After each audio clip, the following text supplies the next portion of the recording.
Hi అండి. ఈరోజు వట్టికుండలో chicken చేసేద్దాం రండి.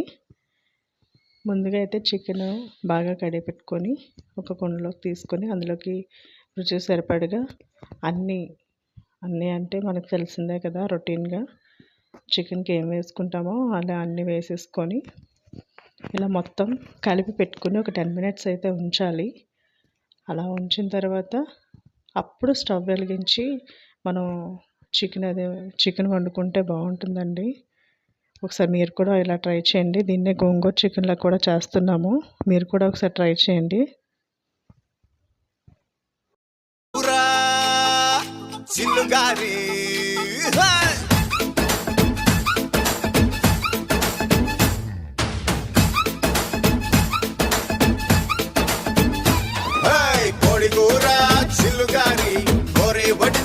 ఒకసారి కోడి కూతే అప్పు చేస్తా నీ పక్కలోకి దూరి పప్పు చారు ఉప్పు చాప ఇంద అందించుకుంది కన్నె పాప ఎప్పుడంటే అప్పుడంటూ కేసేని కుంగ చాప ఇప్పసారలో దుప్పి కూరలా ఇట్టాన్ని నడుము నిక్క ఇరగదీయన్న ఉలవ చారులో ఎన్న ముద్దల ఉడికే తగ్గిస్తూ జరవ ముద్దులియన్న అబ్బోలాంటి అందంలోన పాయాల పరువు ముఖ్యో తందూరి కన్న చుక్కరో ఉరుక్కు తిండి గొంగూర మటన్ ముక్కరో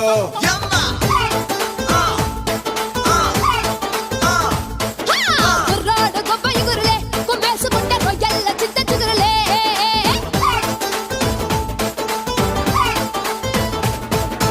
కోడి కూర కోడి కూర చిల్లుగారి కోరి పట్టించుకోవే ఒక్కసారి కోడి కూతే అప్పు చేస్తా నీ పక్కలోకి దూరి పప్పు చారు ఉప్పు చాప ఇంద అందించుకుంది కన్నె పాప ఎప్పుడంటే అప్పుడంటూ కేసేని కుంగ చాప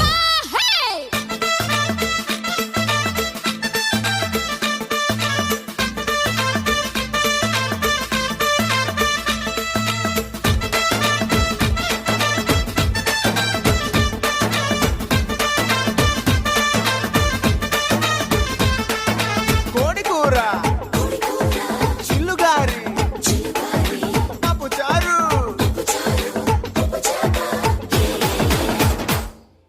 బొమ్మిడాయి చేప పులుసులా పట్టుకుంటే జారిపోగలా వరద నీటిలో పులుసు చేపలా వరస నాతో కలిసిపోయిలా వేడి వేడి గుడ్డు పరటులా ఈడు కొంపనింట మాకిలా లేత ఉడుములా లివర్ కూరలా ఉడుకు నాకు ఎక్కుతాంది ఆహా నిప్పు కోడి చీకు ముక్కలా నా పక్క వచ్చి లింపు రుచులు ఇచ్చుకోయిలా